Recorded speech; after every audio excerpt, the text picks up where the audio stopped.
내 영혼아 내 속 있는 것들아 다 찬양하라.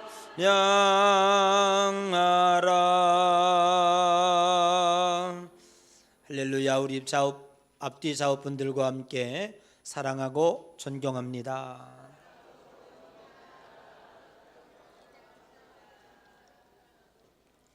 명절 잘 보내셨죠? 네. 새 가족을 소개합니다. 우리 송하영 성도님, 우리 인도하신 것 같은데 김동진 성도님이십니다. 어디 계신가요? 일어나 주시고요. 우리 소대섭 성도님이십니다. 우리 힘찬 박수로 환영하겠습니다. 진심으로 환영합니다. 감사합니다. 오늘은 로마서 6장 12절부터 14절까지의 말씀을 통해서 함께 은혜를 나누고자 합니다. 우리가 하나님 앞에 가는 그날까지 구원의 세 단계를 이루어야 합니다. 구원의 첫 번째 단계를 칭의, justification이라 의롭다라고 인정을 받는 첫 번째 구원의 단계입니다. 두 번째는 구원받은 성도가 거룩하게 삶 속에서 거룩함을 이루어내는 sanctification이라 그렇게 말할 수 있겠죠. 그래서 우리가 거룩함, 성화의 과정을 밟아가다가 마지막 죽을 때 영화로운 단계로 글로리피케이션의 단계로 우리가 들어가게 됩니다. 칭의, 우리가 구원받는 것에 대하여 이제 한 번 구원받으면 끝났다라고 생각하는 우리 경향들이 많이 있습니다. 칭의, 처음에 예수님을 영접하고 구원되어지는 단계, 하나님의 선물입니다. 그러나 하나님의 자녀로 이렇게 구원되어진 우리가 이 세상에 살면서 자녀답게 변화되어야 합니다. 하나님 앞에 구원되어지는 데는 자격이 필요 없습니다. 누구나 다 구원의 자격을 가지고 있습니다. 어떤 위치에 있든지 어떤 죄악 가운데 있든지 상관없습니다. 하나님 앞에 부름받을 때에는 다 똑같은 상황에서 구원을 받습니다. 그러나 그것으로 끝나지 않습니다. 우리는 이제 그때부터 하나님의 자녀로 거룩하게 변화되어져야 되고 성장되어져야 합니다. 여러분들이 예수님 처음 믿을 때와 10년 믿었는데도 똑같이 변화가 되지 않았다면 그는 생명이 없는 존재입니다. 생명이 내 속에 있다면 분명코 나는 변화됩니다. 분명코 하나님은 우리를 거룩하게 만드십니다. 이 생명이라고 하는 것은 참 희한하지요. 죽은 나무는 시간이 갈수록 썩어갑니다. 그런데 그 속에 생명이 있는 나무는, 그 속에 생명이 있는 것은 자라나게 되어 있습니다. 신기하고 놀랍죠. 이것이 하나님이 만든 자연의 섭리라 이렇게 생각을 합니다. 제가 요즘에 이제 임플란트를 하려고 한 달 전에 이 치아를 뽑지 않았습니까? 그때는 깜짝 놀랐어요. 한라산의 분화구만큼 구멍이 뻥 뚫려 있어요. 그런데 지금 한 달 조금 지났어요. 그런데 점점 매워가졌어요. 살이 차가지고. 그래서 이 의사가 2달을 기다리라는 이유를 저는 왜 2달을 기다리라고 그러나? 그냥 갔다가 뭐 나사 못 해가지고 쑥 박는 건데 그냥 하지. 아니더라고요. 여러분, 인간의 몸이 얼마나 신비한지, 그렇게 뽑아서 만큼 구멍이 뻥 뚫려 있으면 그게 점점 시간이 자라서 살이 메꿔져요. 차서 나중에는 똑같이 이렇게 이제 잇몸이 수평을 이루게 되는 거예요. 만약에 내가 이게 죽었다, 이게 죽은 몸이다, 그러면 아마 점점 더 구멍이 커졌을 거예요. 그런데 생명이 있으니까 살아있는 몸이라 이 말이죠. 인간이 살아있는 몸이니까 자연적으로 거기가 정상적인 기능의 상태로 메꿔지더라 그 말이에요. 이것이 하나님께서 우리에게 만드신 생명의 원리인 줄로 믿습니다. 그래서 이제 2달이 되면 오라는 거예요.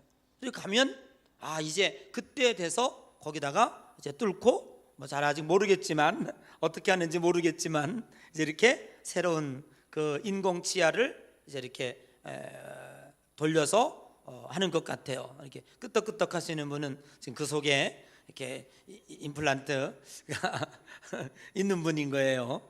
저는 아직 경험을 못했기 때문에 이게 뭔지는 잘 모르겠습니다. 이렇게 살다가 보니까 또 이런 도움도 필요하지 않나 하는 생각을 갖게 됩니다. 오늘 우리 성도들이 잘못 인식하고 있는 게 뭐냐면, 이제 구원 받았으니까, 이제 교회 나왔으니까, 예수님 믿었으니까 다 끝났다, 괜찮다, 이렇게 생각하는 경향이 있다 이 말이에요. 그런데 그것으로 끝난 것이 아니에요. 생명을 잉태했고 우리가 구원받은 존재로 그거로 끝난 것이 아니라 이 세상에 어린아이가 태어나는 것으로 다 끝난 거 아니에요. 이 아이가 세상에 태어나면 그때부터 어른이 될 때까지 부단히 성장해야 돼. 얼마나 많은 고생을 합니까? 자라나면서 병치레도 해야지요, 학교도 가야지요, 많은 어려운 인간관계 속에서 자기 스스로가 자리매김해야지요, 또 사람 노릇하려면 취직도 해야지요, 결혼도 해야지요, 가정도 꾸려야 돼. 많은 인생의 문제들이 앞에 있는 거예요. 그 과정에서 하나만 삐끗 어긋나도 사람 노릇을 잘 못해요. 이제 얼마 전에 명절을 지냈습니다마는 신문에 그런 얘기가 썼더라고요. 요즘 청년들이 제일 신뢰하는 게 너 언제 장가들래? 너 언제 시집 갈래? 취직은 언제 할래? 이거 진짜 아이들이 싫어하는 거예요. 그래서 청년들이 안 내려간대요. 시골을 고향을 안 가고 그냥 뭐 도서관에서 지낸다든지 고시원에서 있는다든지 뭐 이런 경향이 있다 그 말이죠. 얼마 전에 신문에 또 그런 얘기가 났어요. 타임즈에 대한민국 청년들은 모두가 다 공무원 되려고 그러는데요. 그래서 대한민국 공무원 되는 건 하버드 대학 가는 것도 보다 어렵다, 뭐 이렇게 신문에 났어요. 야, 외국이 우리나라를 그렇게 들여다보고 있어요. 왜냐하면 전 청년들이 갈 데가 없다고 말이죠. 근데 제가 보면 갈 데가 없는 게 아니에요. 안 가는 거죠. 지금 사실 공단에 가보면 노동자들이 절대 부족합니다. 인력을 구해도 마땅히 인력을 구할 수가 없습니다. 근데 사실은 어떻게 보면 우리나라는 경제 규모에 비해서 상당히 외국에 비해서 임금이 높아 있어요. 우리가 살고 있는 경제 규모라고 하는 것은 사실 대기업을 통해서 이루어진 경제 규모지, 실제로 일반 평민들에게 이 정도의 규모의 경제의 혜택을 받지 못하고 있습니다. 전체 대기업들이 벌어놓은 것들이 평균해서 우리가 무슨 뭐 3만 불이라 뭐 몇만 불이다 그런 얘기를 하지, 실제적으로 우리 서민들은 거기에 따라갈 수가 없는 거죠. 그러니까 실제적으로 보면 우리들은 너무나 이 기대치가, 임금에 대한 기대치가 조금 많이 높아 있다. 그렇기 때문에 우리 청년들이 시원찮은 일자리는 안 가려고 그러죠. 그리고 전부 다 안정되고 힘 안 들고 보장되어지는 자리만 전부 가려고 하니까 청년의 시대를 낭비하는 것이 아닌가 하는 생각을 갖게 돼요. 정말 우리가 옛날처럼 스스로 내가 무엇인가 해봐야 되겠다 이러한 의욕을 갖는 청년들이 우리 대한민국에도 많이 생겼으면 좋을 것 같아요. 여러분, 우리가 이렇게 사람이 태어나서 사람 노릇하는 단계까지도 힘들고 어려운 일들이 많이 있는 거예요. 적용해 봅니다. 우리가 예수 믿고 구원받았다, 생명으로 탄생된 거예요. 어떻게 보면 영적으로 어린아이가 된 겁니다. 그러면 영적으로 어린아이 상태에 그냥 머물러 있는가? 그럼 뭘 하겠습니까? 그 상태 가지고 마귀와 싸워서 이길 수 있겠어요? 그 상태 가지고 누군가를 위해서 하나님의 사명을 감당할 수 있겠습니까? 맨날 기저귀 갈아달라, 젖 달라, 우유 달라, 그러면 딱딱한 음식도 못 먹고 맨날 시험 들고 다니다가 팩하고 교회 떨어져 나가고 이런 상태 가지고는 영적인 군사가 될 수가 없습니다. 우리는 거룩한 그리스도의 군사로 이 세상에서 강하게 살다가 하나님이 오라 그러면 천국에 입성해야 되는 거예요. 아멘. 그런데 계속해서 그저 1년 지나도 2년 지나도 3년 지나도 맨날 어린애야. 업어달라 깽깽, 안아달라 깽깽, 우유 달라 깽깽, 신방화 달라 깽깽, 기도해달라 깽깽. 아니 스스로 해야지. 집사가 되고 권사가 됐는데도 맨날 깽깽거려. 우리 옆 사람 쳐다봐. 그 사람이 그 사람이지. 맨날 깽깽, 이래도 깽깽 저래도 깽깽거려. 이제는 내가 누군가를 위해서 무엇을 해야 될 때가 됐다. 이제 나도 이만큼 자랐다. 나도 이만큼 성장했다. 그래서 새로 등록하는 성도들을 돌보고 사랑하고 그들을 위해서 내가 무엇을 해야 될 것인지 자기 할 일을 찾아가야 되지 않겠느냐, 그런 생각을 하고 있는 것입니다. 이것이 뭐냐? 이걸 가리켜서 우리는 성화의 단계다.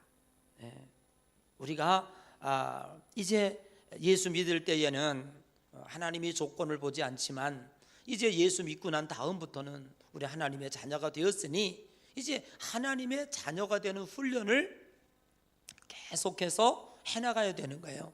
그래서 우리가 하나님의 거룩한 과정을 밟아가야 되는 것입니다. 여러분, 신자의 성화는 하늘로부터 내려오는 선물이 결코 아닙니다. 그리고 예수 믿었다고 해서 단번에 이루어지는 것도 아닙니다. 주님께 모든 것을 맡기고 기도한다고 이루어지는 것도 아닙니다. 신자가 선한 싸움을 싸우고 달려갈 길을 다 가고 믿음을 지켜낼 때에 드디어 우리는 거룩함의 단계에 오를 수가 있는 것입니다.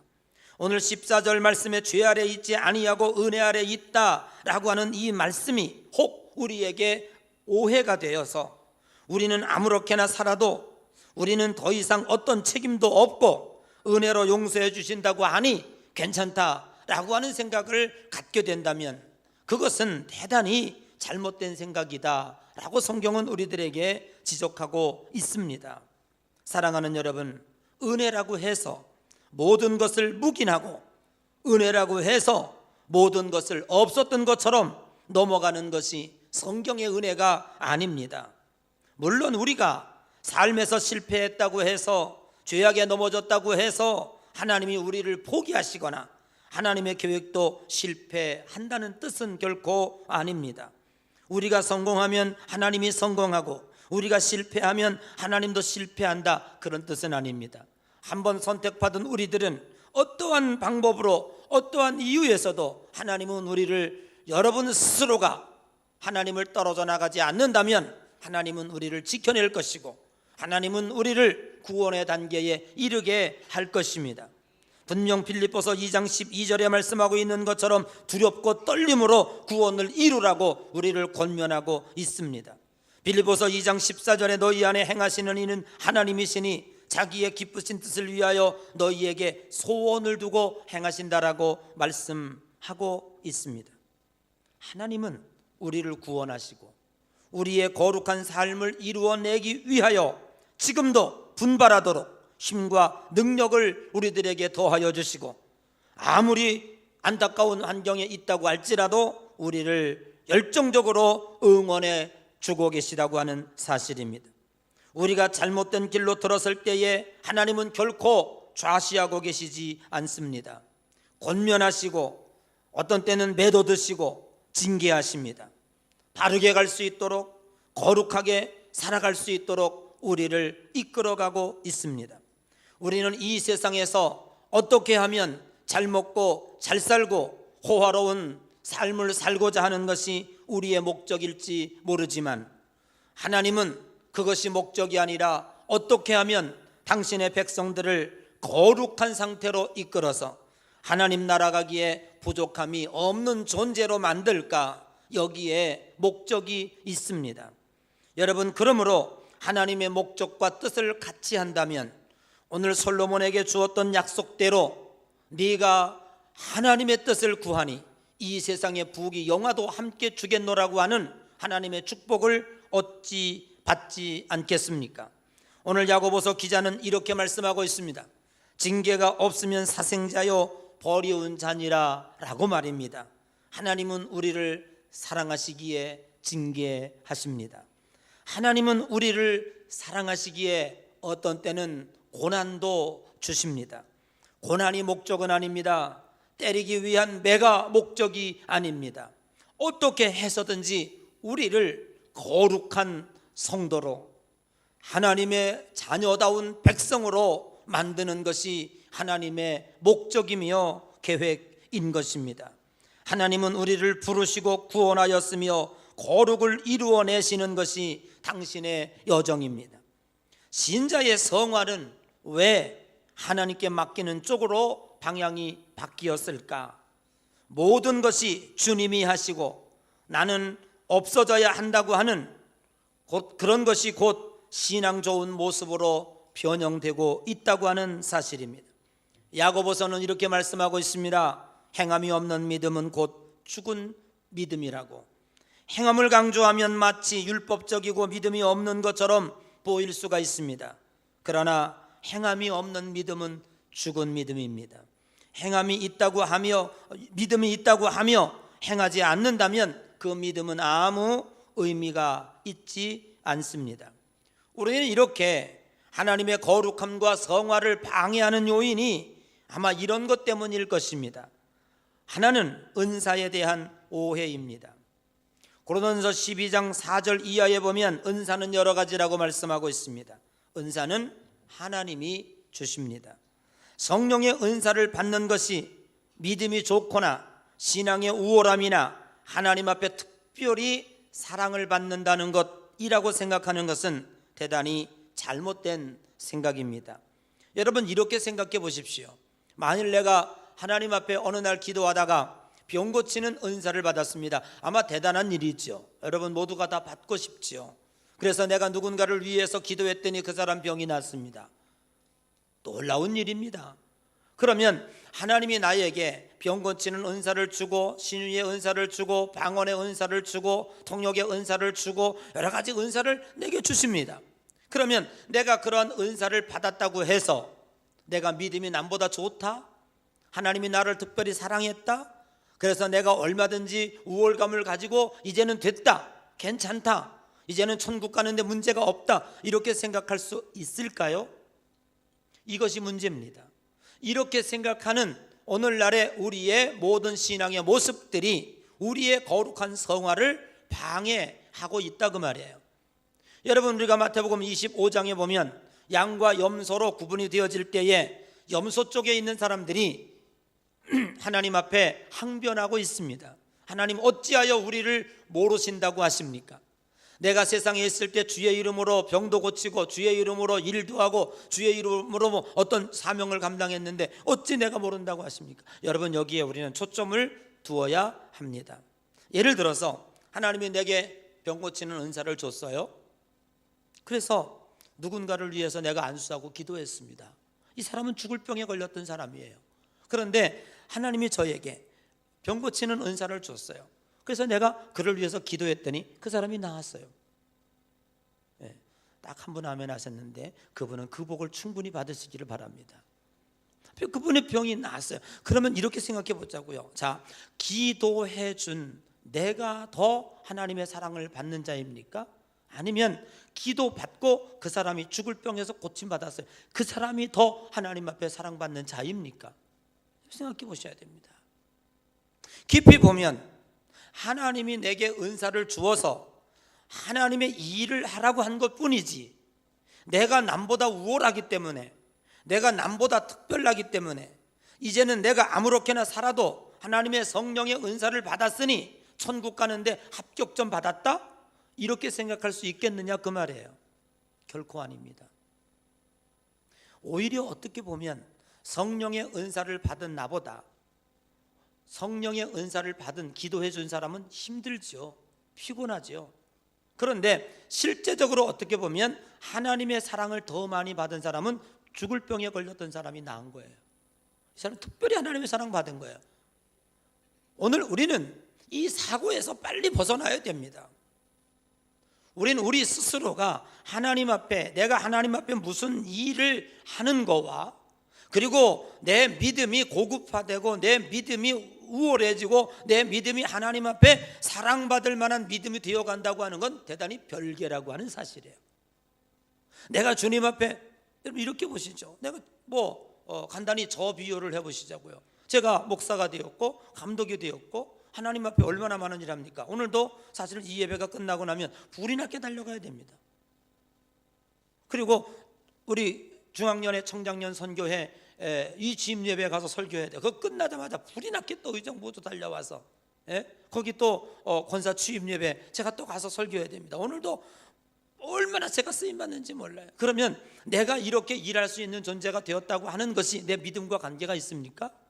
하나님이 내가 이렇게 했다고 해서 됐다, 내가 이렇게 하나님 앞에 쓰임 받으니까 이제는 내가 스스로 노력 안 하고 내 스스로 아무렇게나 살아도 됐다? 이거 아니죠. 그건 별개입니다. 나와의 싸움은 여전히 남아 있습니다. 내가 선한 싸움을 싸우고 달려갈 길을 다 가고 믿음을 지키는 하나님과 나와의 관계는 내 스스로가 노력을 해야 됩니다. 그렇지 않으면 내가 하나님의 많은 사명을 감당하고도 어디 가요? 나는 지옥 가요. 여러분들이 가서 혹시 저 없을지도 몰라요. 아니 제가 이렇게 하나님 앞에 거룩한 가운을 입고 내가 이렇게 거룩한 일을 감당했다고 해서 이게 천국 가는 티켓에 합격점을 얻었는가 이 말이에요. 생각해 보시라고요. 지금 오늘날 우리 한국 기독교인들이 이것이 곧 내가 하나님 앞에 특별히 나를 사랑하셔서 특별히 나를 인정하셔서 이렇게 되었다고 하는, 이건 굉장한 오해라 이 말이에요.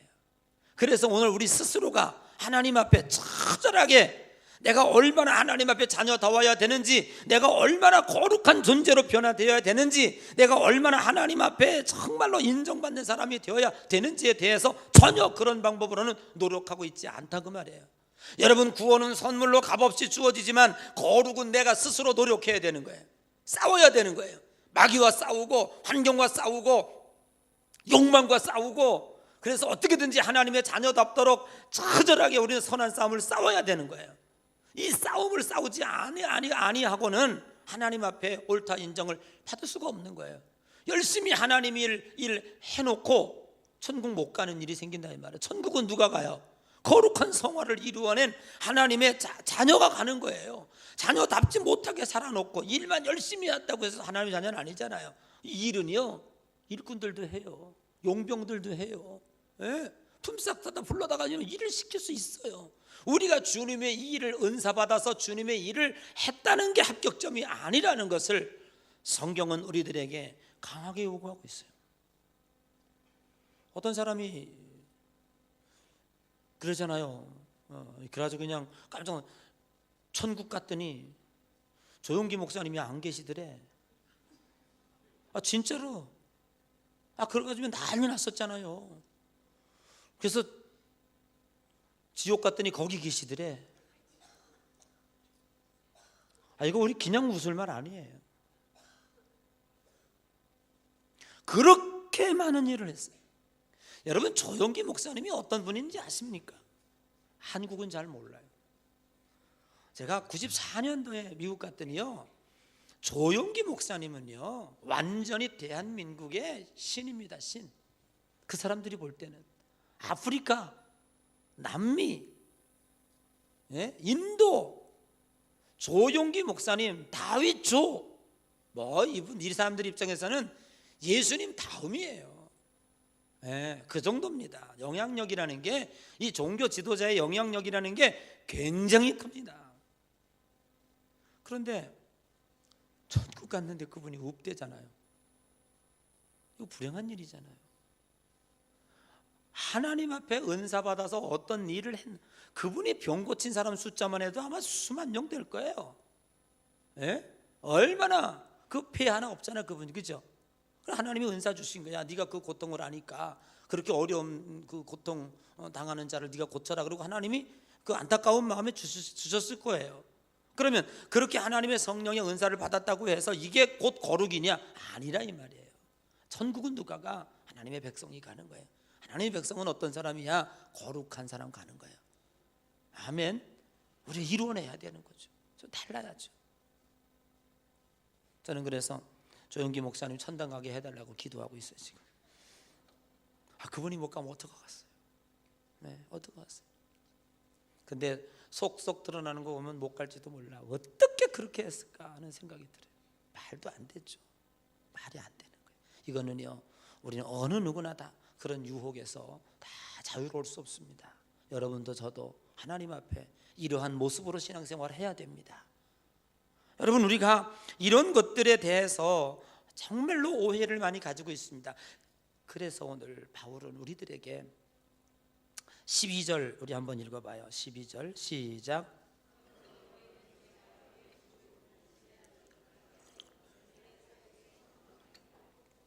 우리들에게 너희들이 이 성화를 이루어 가야 되는데, 하나님의 거룩한 백성으로 되어 가야 하는데, 결론적으로 그러므로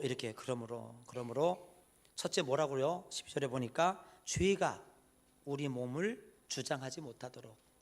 옛날 개역 성경은 이렇게 써 있어요. 죄가 너희 속에 왕노릇하지 못하도록, 이렇게 얘기하고 있어요.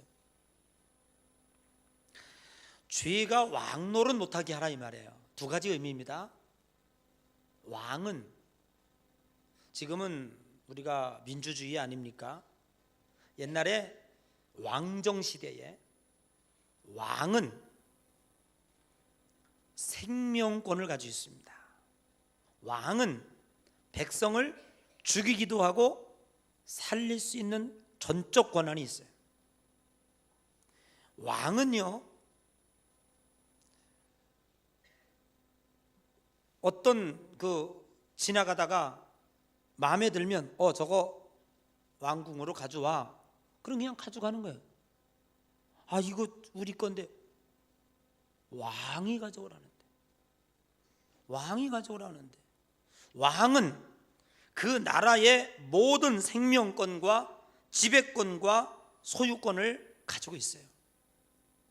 오늘 우리는 이미 죄에서 벗어나서 하나님의 거룩한 백성이 된 거예요.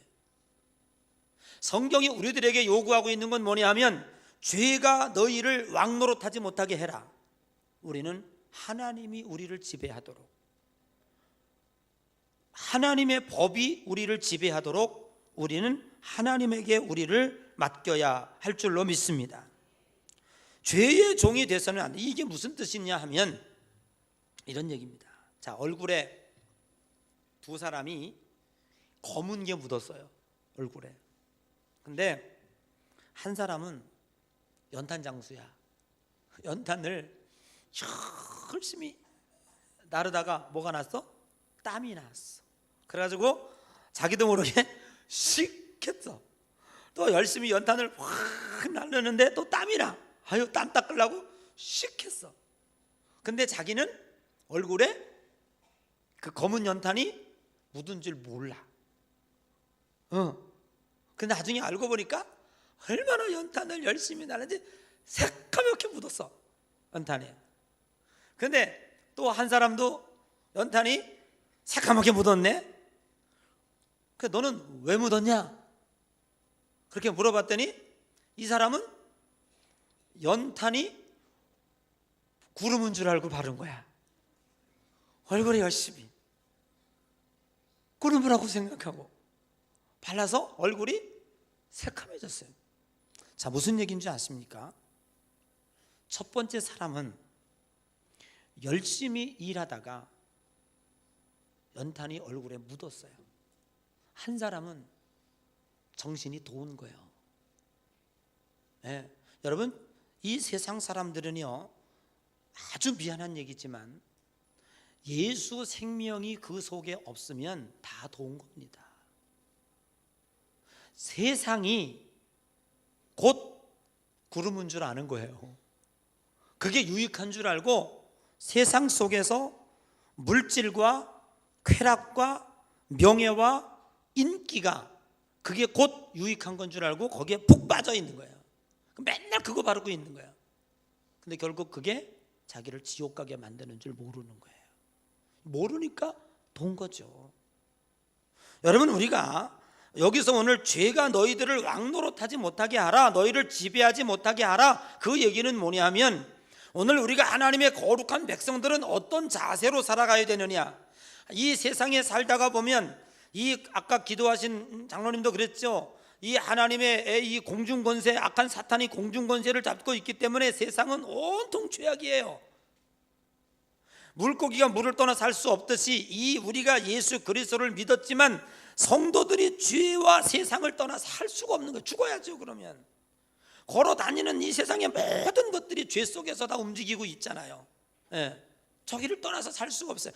저기서 주님의 일을 열심히 하다가 발버둥을 치다가 막 묻기도 막 묻는 거예요. 결국 우리는 죄와 싸우다가 묻은 죄야, 우리는. 아멘.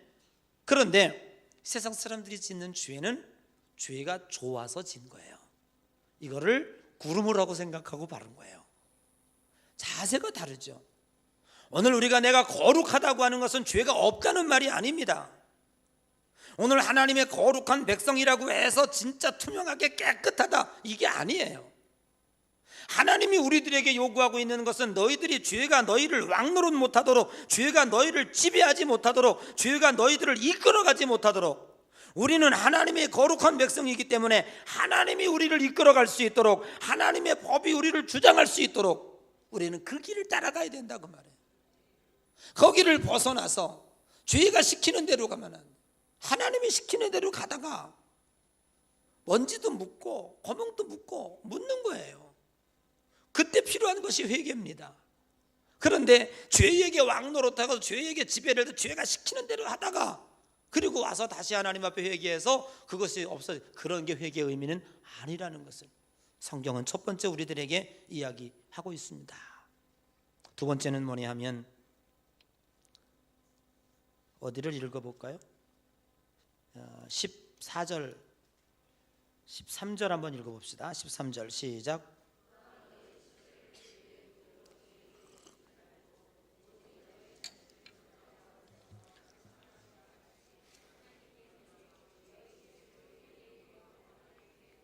아멘. 자, 우리가 어떻게 하면 신자로서 거룩한 삶을 살아갈 것이냐, 이걸 지금 성경은 우리가 가르쳐 주는 거예요. 두 번째는 뭐냐 하면, 우리 너희의 지체는 뭐 우리 몸을 하나님의 의의 병기로 드리라는 거예요. 인간은 누군가에게 붙잡혀야 합니다. 누군가에게 붙잡혀 사는 존재입니다. 누군가 우리를 쓰게 돼 있어요. 즉 사탄이 우리를 쓰든지 아니면 하나님이 우리를 쓰든지 둘 중에 하나입니다. 그래서 제가 늘 얘기하죠. 종교 안에 나는 무교는 없습니다. 여러분 천당 가는데 넌 무교니까 좀 봐주세요, 이게 됩니까? 무교도 다 사탄이에요. 무교가 어디 있습니까? 무교가 하나님 아니면 다 사탄의 종교지요. 아멘. 세상에 무교란 없어요. 하나님 믿는 생명 아니면 안 생명, 둘 중에 하나지. 예. 나는 무교니까 정상 참작해달라, 이런 말은 있을 수가 없는 거예요. 성경에 이런 얘기가 있습니다. 어느 집에 귀신이 살았어요. 예. 이제 예수님이 비유한 거는 마음의 집을 가리키는 거예요. 이렇게 마음의 집에 귀신이 살다가 에이 실증나 그래가지고 귀신이 나갔어요. 나가서 귀신이 한참 돌아다니다가 다시 이 집에 들어왔더니 깨끗하게 청소가 돼 있어요. 아주 말끔해, 깨끗해. 그런데 아무도 없어. 새 주인도 없고 누가 사는 사람도 없고 아무도 없어. 그러니까 이 귀신이 아이고 잘됐다. 밖에 나가서 친구 7 귀신을 데리고 와서 그 집에 마음에 살았다. 이런 비유가 있어. 아시죠? 아니 무슨 뭐 새로운 얘기 듣는 것처럼 눈을 동그랗게 뜨고 듣습니까? 성경에 있다고. 성경에 이런 얘기가. 이게 무슨 얘기냐 하면, 여러분 우리가 예수님을 믿었다고 하는 것은 뭐냐 하면, 우리가 내 마음을 깨끗하게 비워내는 것으로 되는 것이 아니라 그 속을 예수님으로 가득 채워야 되는 거예요. 여러분 사탄이 우리를 지배하지 못하도록 하려면 에베소서 이런 말씀이 있습니다. 성령 충만을 받으라. 때가 악하니라 그랬어요. 그러면 때가 악한 거와 성령 충만한 건 무슨 상관이 있어요? 이 상관관계가 있다는 거죠. 세상이 너무 악하다. 그러니까 비법을 가르쳐줘서 성령 충만 받으라는 거야. 간단하죠? 자, 오늘 우리들이 이 세상에서 승리하려면 우리들의 마음은 뭔가는 채워져야 돼요. 공기로 채워지든 물로 채워지든 흙으로 채워지든 다이아몬드로 채워지든 뭔가 채워져야 돼. 안 채워지면 뭔가 들어가. 나쁜 공기라도 들어가게 돼 있어. 거기 뭔가 들어가게 돼 있는데, 우리가 이 세상이 악하니까 우리가 여러분 거룩하게 되는 걸 가르쳐 주는 거예요. 성령 충만으로 채워야 돼요. 그러면 뭐가 돼? 마귀가 들어올 틈이 없다 그런 얘기예요. 여러분 무조건 이 세상이 아무것도 안 한다고 해서 되는 일이야. 견딜 자가 누가 있겠습니까? 무소유? 아이고 무소유 가지고 다 비워내고 뭐 가서 그냥 뭐 백벌번뇌 애우고 뭐 그런다고 해서 그 사람이 거룩해집니까? 마음은요 더 간절해지는 거예요. 굶어봐요. 얼마나 배고픈데 맨날 떡만 보이지. 맨날 떡만 보이지. 혼자 산다고요? 혼자 산다고 죄 안 진다고요? 아이고 살아봐 한번. 아니요, 인간은 그런 존재가 아니에요. 그래서 마귀가 제일 좋아하는 말이 뭐냐 하면, 아유 이제는 좀 쉬어야 되겠어. 요즘 성가대가 이런 아주 유혹에 많이 빠져요. 아유 나 이제 한 3년 했는데. 성가대는 얼마나 힘듭니까? 남보다 먼저 나와야죠. 연습해야죠. 그냥 지휘자한테 야단도 맞죠. 잘하니 못하니 아유 타고난 게 그런 게 뭐 어떡하라고 그러면 뭐 이게 뭐 억지로 되냐고 그냥 야단도 맞죠. 또 끝나고 또 그냥 남들 집에 가는데 그냥 연습하죠. 연습도 하죠. 많이 힘들어요. 그러니까 나 이제 나 저기 앉아 있는 저 사람들처럼 나도 그냥 편안하게 믿을래. 이제 와서 그냥 와서 예배만 드리고 은혜나 받고 갈래. 아니요. 그렇게 생각할 때 마귀가 쏙 들어갑니다. 마귀가 쏙 들어가 가지고요. 마귀 사람이 되는 거예요. 여러분 우리는 죽을 때까지 하나님의 손에 붙잡혀야 됩니다. 아멘. 죽을 때까지. 세상은 은퇴가 있어도 하나님의 나라는 절대로 은퇴가 없습니다. 우리 필리핀 센터 옆에 장로교 목사님이 한 분 계신데 그 목사님은 은퇴하신 목사님이에요. 이 목사님은 은퇴하고 와가지고요 이제 그냥 와가지고 자기 아파트 하나 교회에서 받은 거 그거 다 하나님 앞에 드린다고 지금 열심히 선교. 물론 지혜롭지는 못해가지고 남들에게 피해를 주고 있습니다만은 열심히 특심이라 그런 일이 있으면 이분은 그냥 저녁 때보다 더 열심히 일하고 있어요. 열심히 전도하고 열심히 가서 봉사하고 열심히 하고 있습니다. 어떻게 보면 부럽습니다. 여러분 가도 대통령도 대통령 재임 시절보다 그가 은퇴한 그 대통령 내려올 때 더 유명해졌습니다. 지금도 열심히 하나님을 위해서 일하고 있습니다. 여러분 우리는 지금 어떤 생각을 가지고 있습니까? 여러분 우리는 하나님을 위해서 내 몸을 의의 병기로 드리고 하나님 앞에 쓰임받을 때 열심히 주의 일을 할 때 몸은 힘들고 피곤하고 어려워도 마귀가 틈타지 못하는 거예요. 우리의 거룩함을 유지하고 우리가 하나님을 위해서 열심히 일할 때 우리는 하나님의 그 성화를 이루어갈 수 있는 줄로 믿습니다. 우리나라는 지금 노령 인구 때문에 아주 골치 아파하죠. 점점 노인 인구가 죽질 않아.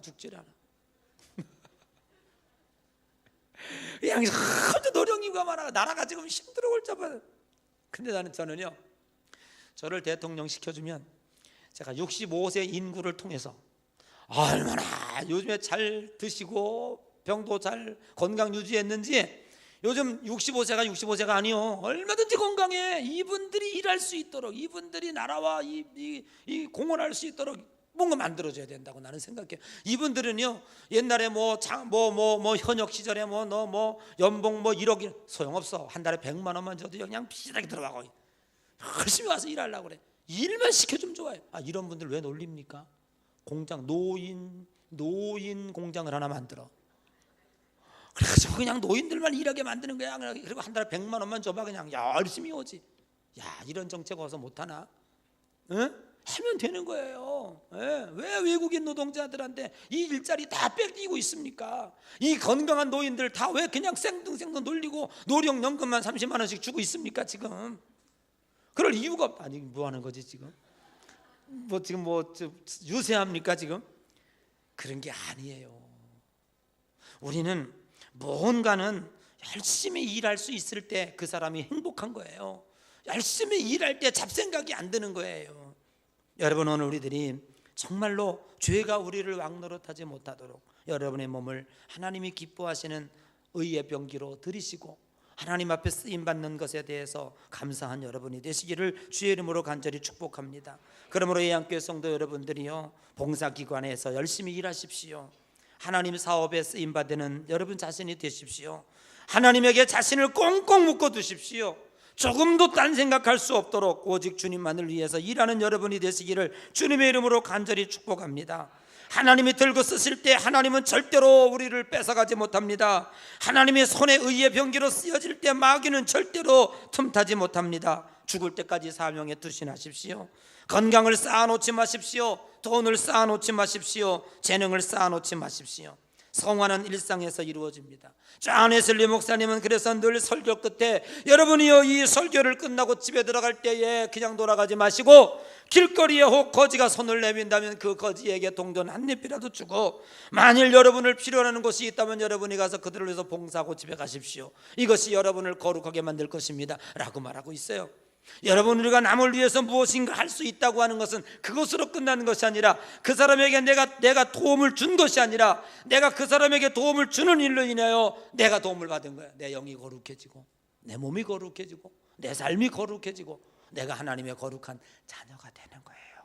여러분, 좋은 일 할 때 남이 도움받은 게 아니야, 내가 도움받는 거예요.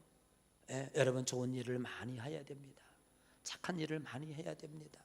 하나님 앞에 내가 어떻게 쓰임받을까 평생 고민하고, 하나님 나 써주십시오. 하나님 나 사용해 주십시오. 내가 주님을 위해서 일하겠나이다. 죽을 때까지 이렇게 일하고 기도하셔야 돼요. 그래서 하나님이 필요하다 하실 때 아무 때나 달려가서 주님 앞에 의의 병기로 쓰임받다가 주님 오라 하실 때에 영화로운 단계에 행복하게 주님 나아갈 수 있는 우리 양의 모든 성도 되시기를 주의 이름으로 간절히 축복합니다. 우리 찬송한 장